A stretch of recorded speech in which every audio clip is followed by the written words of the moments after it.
I still remember the smell of roasted turkey drifting through the doorway when my daughter-in-law blocked my way. Her arms folded across her sweater, her eyes cold as stone. She told me I would not be welcome at Thanksgiving dinner unless I apologized. The words hung in the air like a slap. My name is Margaret Lewis.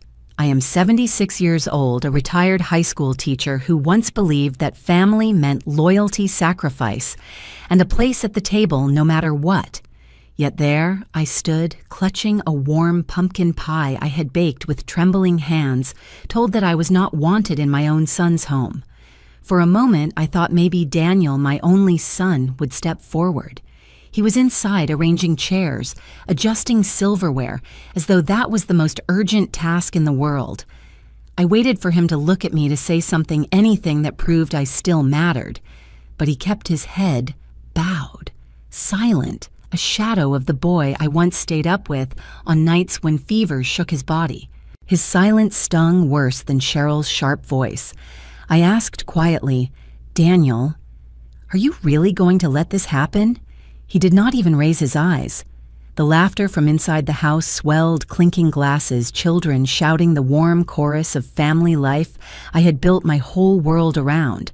But I was left standing in the cold November wind, unwelcome, holding my pie like an unwanted burden. I placed it gently on the porch table beside me, along with a small wooden box that had carried my family's recipes for generations. If memories meant nothing to them, then I would not force them inside. I turned, wrapped my scarf tighter, and walked back to my car.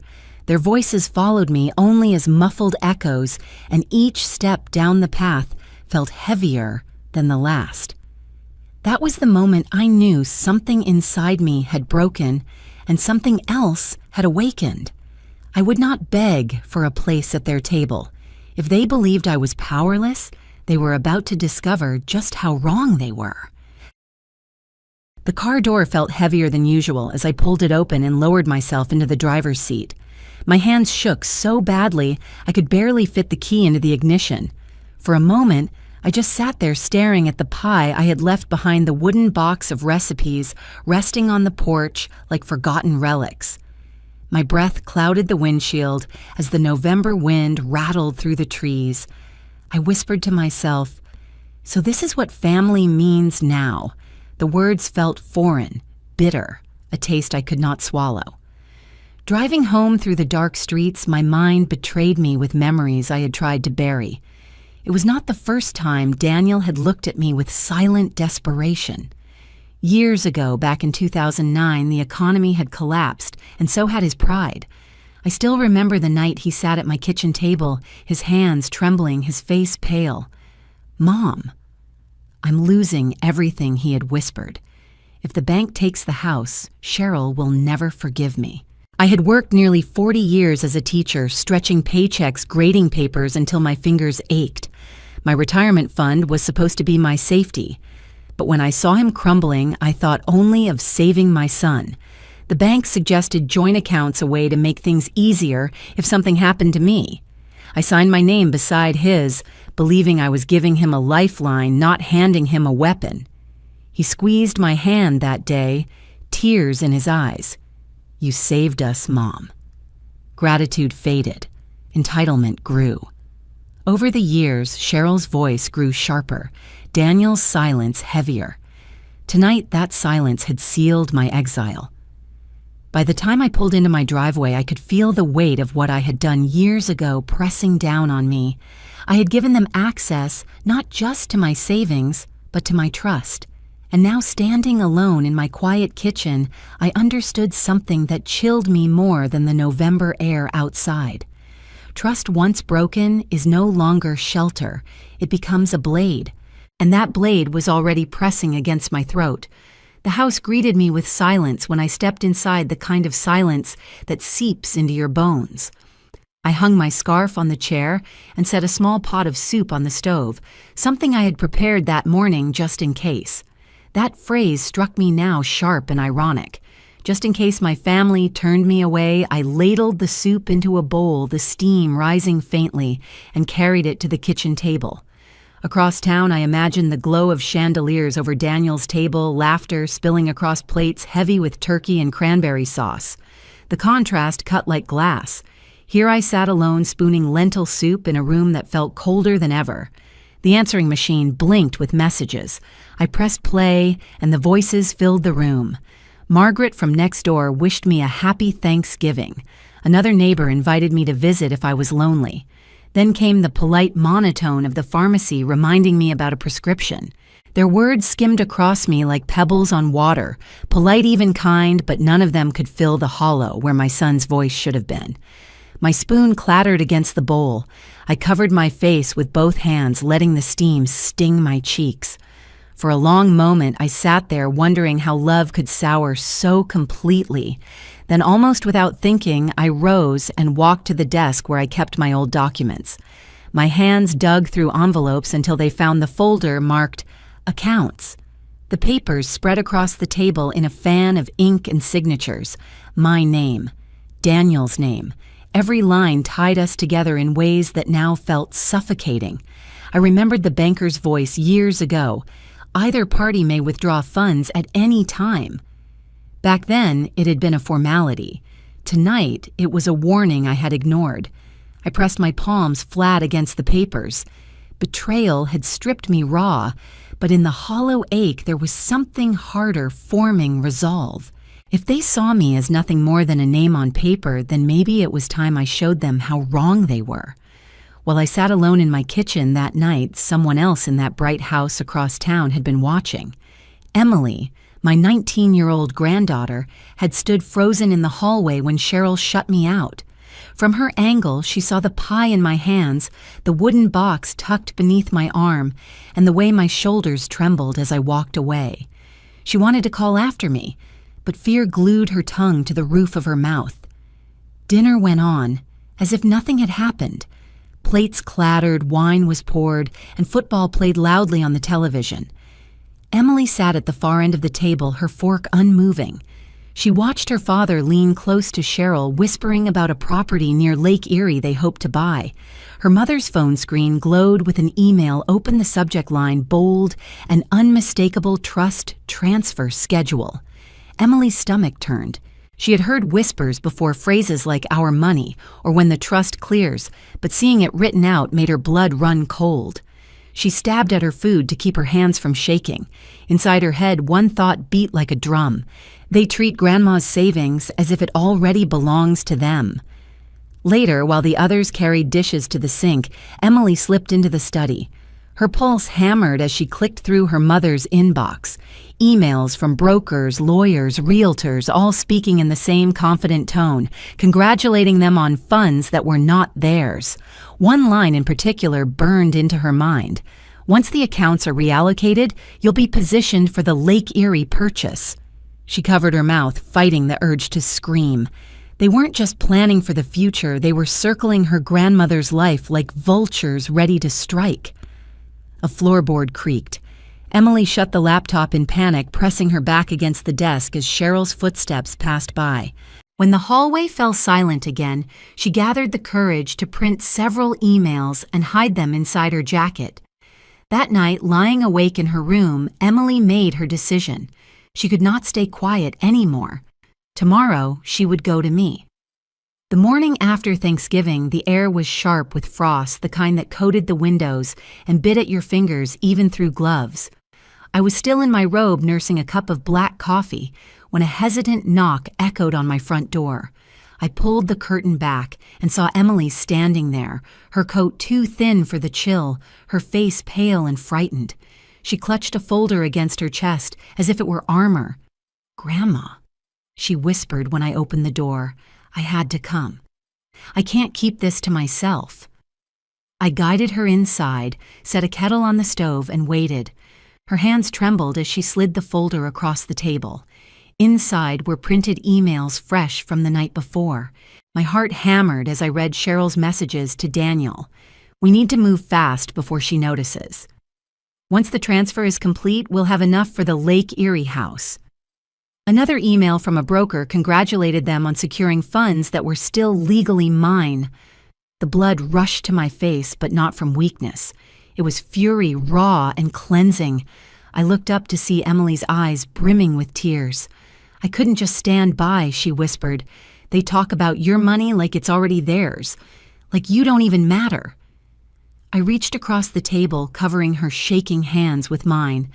For years I had suspected, but seeing it in black and white stripped away the last of my illusions. They weren't careless. They were predators. "Then it's time," I said, quietly. Emily blinked. "Time for what?" "For me to act before they do." My voice was steady now, stronger than I had heard it in years. Her lips parted, a flicker of hope in her eyes. "You're really going to stop them?" "Yes," I told her. "Not just for the money, for the respect they stole from me." She sat back, breathing hard, but nodded. That morning in my small kitchen, the two of us formed a silent pact. I was no longer alone, and they had no idea what was coming.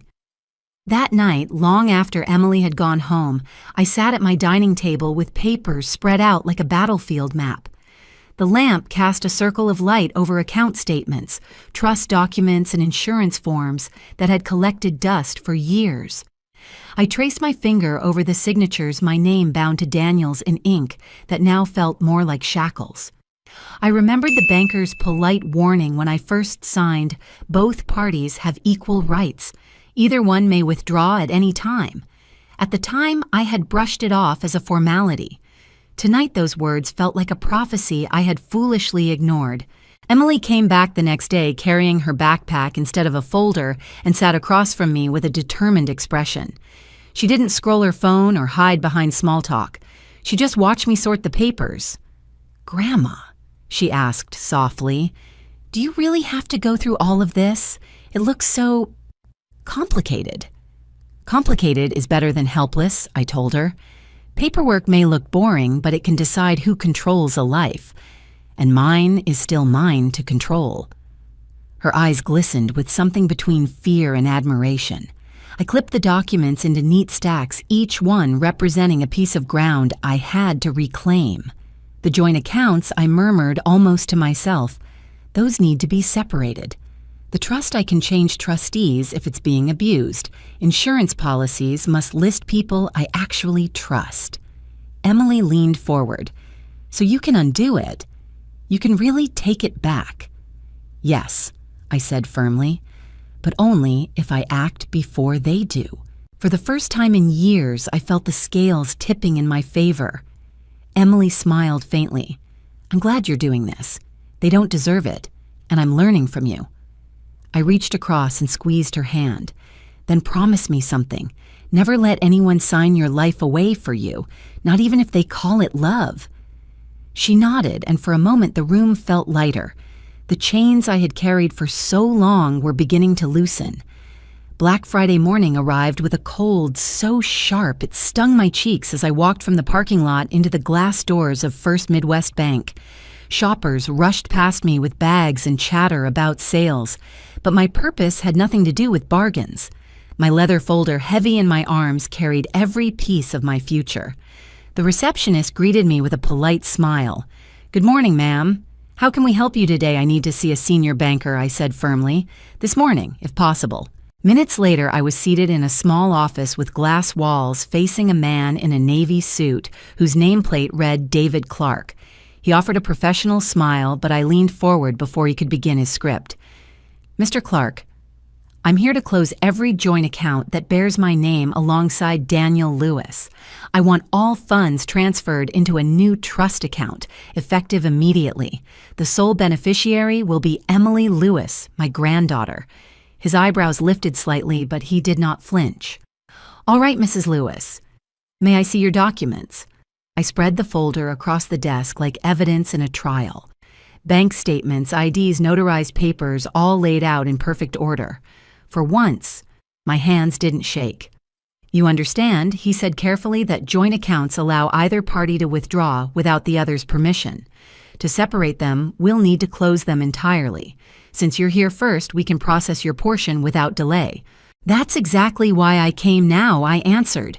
He typed briskly, drafting forms and explaining each clause. I signed every line with deliberate care, reclaiming authority I had surrendered years ago. When the final page was complete, he looked up with a nod. "Your accounts are officially closed. Funds will be transferred to the new trust by end of day. Emily Lewis is listed as sole beneficiary." For a moment, I closed my eyes. Relief washed over me like warm sunlight. This wasn't just paperwork, it was freedom. Emily, seated quietly beside me, squeezed my hand. "Grandma, you really did it." I smiled faintly. "Yes, sweetheart, and I'll never let them take it again." While I sat in that quiet office reclaiming my future, Daniel and Cheryl were living in a very different world. At the outlet mall just outside town, they strolled through polished storefronts like a pair of celebrities, their arms draped with shopping bags from Gucci and Prada. Cheryl held her phone high, filming a video for social media. "Say hi, babe," she chirped, turning the camera toward Daniel as he modeled a new watch. He grinned, adjusting his sunglasses, and lifted his wrist proudly. "This is how Black Friday should be done," he boasted. They moved from boutique to boutique, swiping cards without a thought. At Rolex, Daniel selected a model worth more than a year of groceries for me. Cheryl clapped her hands like a child opening presents. "Perfect. You deserve it." But the illusion cracked when the cashier slid his card and the machine beeped. "Declined." "Run it again." Daniel said, his voice sharp. The cashier obliged. "Declined." Cheryl's cheeks flushed crimson. "That's impossible. We just used it this morning." She shoved her own card across the counter. "Declined." The murmur of customers behind them grew louder whispers, spreading like wildfire. Cheryl snatched her phone, tapping furiously. "Call her," she hissed. "Call your mother right now." Daniel dialed, pacing in front of the store as the call rang and rang. My phone buzzed in my purse where I sat in the back of a cab, the ink still drying on my new trust papers. 1 missed call, then 3, then 10. By the time the cab turned down my street, there were 25. I flipped the phone face down on my lap and let it vibrate itself silent. Inside the mall, Cheryl's fury boiled over. She did something. She spat. "I know she did. She's too soft, you said. Too old. And now look at us." Daniel's jaw clenched, his voice low and bitter. "She warned us. We just didn't believe her." The pounding on my front door came just after sunset, loud enough to rattle the glass panes. I had been expecting it, but my heart still gave one heavy thud as I set down my teacup and walked calmly to the entryway. Through the peephole, I saw them, Daniel and Cheryl, faces flushed, eyes blazing. "Open this door, Mom," Daniel barked. I slid the chain free and stepped aside as they stormed in. Cheryl's heels stabbed against the floorboards as she threw her purse on the table. "You've destroyed everything," she spat. "You had no right." Daniel's voice trembled with rage. "What did you do? You closed the accounts, didn't you?" I shut the door behind them, turned the lock, and faced them squarely. My voice was calm, steady. "Yes. And let me remind you, when I signed your names onto those accounts years ago, that was not a right. That was trust. Trust you buried with your own hands." Cheryl's mouth twisted. "Don't give us speeches. You can't just erase us from what's ours." I moved to the sideboard and pulled out the folder I had prepared. Laying the papers on the dining table, I spread them neatly for them to see. Here are the finalized trust documents: joint accounts closed, funds transferred, beneficiary Emily Lewis, sole and irrevocable. Daniel's eyes widened, his hand slamming against the table. "Emily, you cut your own son out and gave it all to a child." "She is not just a child," I answered firmly. "She is the only one who told me the truth. The only one who stood by me without asking for a dime." For a moment, the room held its breath. Cheryl leaned forward, her nails tapping the table like claws. "So what? This is punishment. You think you can humiliate us?" I met her glare without flinching. "No, this isn't punishment. This is protection, something you never offered me." The silence that followed was heavier than any shouting. For the first time in years, I wasn't the one shrinking back. I was the one holding the ground. Daniel sank into a chair, his shoulders slumped, his hands running through his hair. His voice cracked, low and uneven. "You don't understand, Mom. 2009 destroyed me. I lost everything I built. The business, the respect, the pride. I was a failure. And every time I saw you steady, untouched, it burned. You had what I didn't, and I hated it." Cheryl seized on his words, her tone shrill. "Exactly. You sat on your savings while we struggled. You patched our wounds with scraps while you kept your nest eggs safe. Don't you dare judge us now for wanting what should have been ours all along." I folded my hands, my face calm, though my heart thudded. I understand shame. I understand loss. I was the one patching shoes, stretching dollars, making dinners from nothing. But suffering does not give you a license to wound others. Pain explains behavior. It does not excuse betrayal. Cheryl's eyes flared, her voice shaking. "We suffered, and you watched. You could have made it easier." I stood then, letting my words cut clean through the room. "I couldn't hand you resilience like a check. That's not how life works. You chose greed instead of rebuilding. You chose lies instead of honesty. That is not on me." From the doorway came a voice neither of them expected. "She's right." Emily stepped into the room, her chin high, her eyes steady. She laid the printed emails on the table with a decisive slap. "I saw everything. You planned to sell her out of her own home. You wanted to erase her while she was still alive. That isn't family, it's theft." Cheryl spun on her, her mouth twisted in fury. "Ungrateful child, no Emily," cut in her voice sharp and unwavering. "Grandma gave me love without a price tag. That's who I choose." For once, Daniel couldn't meet his daughter's eyes. His silence spoke louder than Cheryl's rage. The weight of their choices finally lay squarely on their shoulders, not mine. The moving truck pulled away just as the winter sun dipped low over Lake Michigan. My new house was small, painted a soft gray that blended with the shoreline mist, but its porch faced the open water, and the air smelled of pine and salt. For the first time in years, I felt at peace. Emily carried in the lighter boxes, her sleeves rolled up, her hair tied back, moving with a kind of determination that reminded me of the young teacher I once was. Together, we unpacked quietly, her arranging plates in the kitchen while I stacked books by the window. There was no shouting, no tension, only the rhythm of two people who had chosen each other freely. Later that evening, we sat on the porch with paper-wrapped fish and chips from a local diner. The gulls wheeled overhead, the horizon burned pink, and Emily laughed when I fumbled with the flimsy fork. "For the price they charge, you'd think they'd give us real silverware," she teased. Her laugh was light, infectious, and for the first time in months, maybe years, I joined in without reservation. When my phone buzzed on the railing, Daniel's name flashing across the screen, I turned it face down. Cheryl had tried too, I knew, but the silence was sweeter. Protecting myself was not cruelty, it was clarity. That night, after Emily went to bed, I sat at my small desk and wrote her a letter. "My dear Emily, life will offer you tables dressed in fine linens, but never sit at a table that exists only to measure how much you can endure. Rise, walk away, and set your own table. Invite those who honor you, not those who consume you." I folded the letter carefully, sealing it with her name. Outside, the lake shimmered under the moonlight. I stepped onto the porch with my tea wrapped in a blanket, listening to the water's endless rhythm. For once, I wasn't waiting for anyone's approval. My dignity was intact, my peace reclaimed, and at last I understood I had not lost my family. I had simply chosen who deserved to be part of it. Thank you for watching. If you enjoy these family drama and revenge stories, please subscribe and join me for more every day.